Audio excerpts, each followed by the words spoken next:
क्या आप लोग अपने बैंक से तंग आ चुके हैं? क्या बार बार बैंक विजिट करने के बाद भी आपका बैंक मैनेजर आपकी हेल्प नहीं कर रहा है?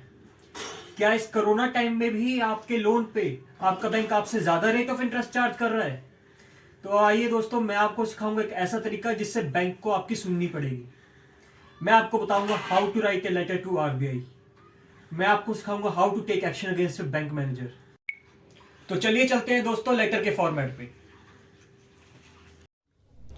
हाँ तो दोस्तों, इस लेटर में ये सिचुएशन है कि लोन हस्बैंड और वाइफ के नाम पर है और लोन एक प्लॉट के अगेंस्ट है जिसपे कोरोना काल के कारण हाउस कंस्ट्रक्शन ना कर पाने के कारण रेट ऑफ इंटरेस्ट 9 से 12.85% बढ़ा दिया गया है। तो ये लेटर उस रेट ऑफ इंटरेस्ट को कम करने के लिए है। सेम लेटर का फॉर्मेट आप तब भी यूज कर सकते हैं अगर आपने कोई फ्लैट लोन पे लिया हो और बिल्डर कंस्ट्रक्शन कंप्लीट करे बिना भाग गया हो, जैसा हाल ही में जीबीवी ग्रुप के बारे में सुना गया है एज पर न्यूज। अब जैसे कि आप देख सकते हैं, लेटर की स्टार्टिंग में डेटेड है, फिर to regional director Reserve Bank of India Central Vista sector 17 Chandigarh. मैंने सेक्टर 17 चंडीगढ़ क्यों चूज किया है? क्योंकि ये मेरे नियरेस्ट ब्रांच है आरबीआई की। आपके जो नियरेस्ट होगी आप वो यूज करना। फिर टेलीफोन, फैक्स, ईमेल, ये आपको नेट से मिल जाएगा। फिर आता है subject, complain with bank name and it's branch code. यहां पर आपको कंप्लेन लिखनी है, बैंक का नाम लिखना है और उसके रिलेटेड ब्रांच कोड लिखना है। फिर करना है डियर सर। अब यहां पर है this is for your information. यहां पर अपनी फैमिली के बारे में बताना है, जैसे कि हस्बैंड का नाम है वो सन ऑफ ये है, वाइफ का नाम है ये वाइफ ऑफ हस्बैंड का नाम है। फिर रिसाइडिंग एट अपना एड्रेस लिखना है। My self working in A private company की हस्बैंड प्राइवेट कंपनी में काम कर रहा है और वाइफ हाउस वाइफ है, जो कि हमारी आम इंडियन फैमिलीज में होता है। ये एक नॉर्मल सिचुएशन को लेके किया गया है। We had taken a loan of rupees dash lakhs. Loan account number लिखना है। फ्रॉम बैंक का नाम जैसे कि XYZ बैंक है। Against purchase a plot number, plot का नंबर लिखना है। फ्रॉम जून 2014, आपने जब भी लिया आप वो लिख सकते हैं, मंथ और year. At date 9% annual rate of interest, आपने जितना रेट ऑफ इंटरेस्ट पे लोन लिया है आप वो लिखेंगे। Now I am paying monthly EMI of dash, जितनी आप EMI पे कर रहे हैं एट द मोमेंट उतनी लिखेंगे आप। अगेंस्ट करंट आउटस्टैंडिंग ऑफ, जितनी आपकी अमाउंट रहती है आप वो लिखेंगे। फिर आपको जो जिस डेट पे मैसेज आया है आपके ये रेट ऑफ इंटरेस्ट बढ़ने का, आप वो लिखेंगे line. Dear customer, interest rate on account number dash is change to 12.85, जितना आपका चेंज किया गया है उतना उस डेट के हिसाब से please contact branch manager for any queries. ये आपको बैंक की तरफ से मैसेज आया होगा जब भी आपका इंटरेस्ट बढ़ा होगा।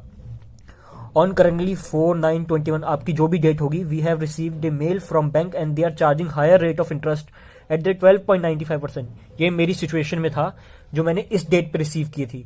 आपकी सिचुएशन में जो होगा आप उस डेट पे कीजिएगा। ठीक है, चलिए चलते हैं सेकंड पेज पे।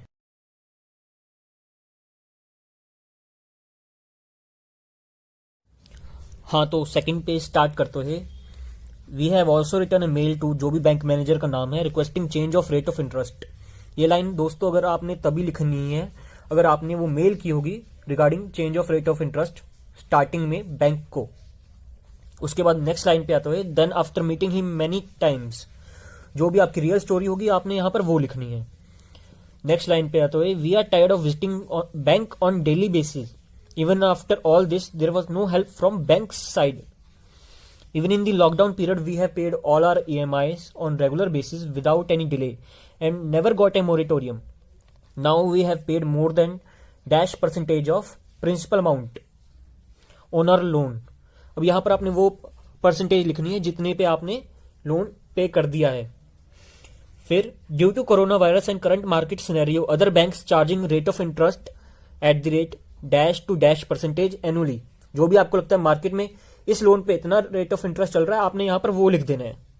Hence you are requested to please arrange to change the rate of interest accordingly.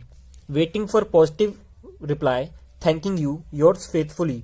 यहां पर जो भी हस्बैंड का नाम है और वाइफ का नाम है और फिर फुल एड्रेस और मोबाइल नंबर और ईमेल। फिर चलते हैं थर्ड पेज पे। हाँ तो दोस्तों ये थर्ड पेज सबसे ज्यादा इंपॉर्टेंट है क्योंकि यहाँ पर हम सीसी लिख के 4 और पार्टीज का नाम लिखेंगे जिन्हें इस लेटर की कॉपी जाएगी। और ये 4 पार्टीज बहुत इंपॉर्टेंट होगी। उसमें से पहली पार्टी होगी RBI Mumbai regional office.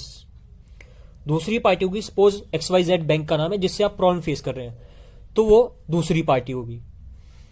Third party होगी XYZ का head office regional office Mumbai. चौथी पार्टी होगी XYZ बैंक का head office near you, that is Chandigarh, आपके केस में जो भी हो। यकीन मानिए दोस्तों, अगर आप ऐसे ही लेटर लिखेंगे तो बैंक आपकी बात जरूर सुनेगा।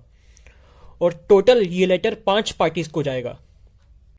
तो दोस्तों, अगर आपको ये वीडियो पसंद आई हो तो प्लीज़ लाइक करें, शेयर करें, सब्सक्राइब करें मेरा चैनल। और प्लीज़ फॉलो करिए मुझे मेरे इंस्टाग्राम अकाउंट पे sahiljain.chandigarh। Thank you.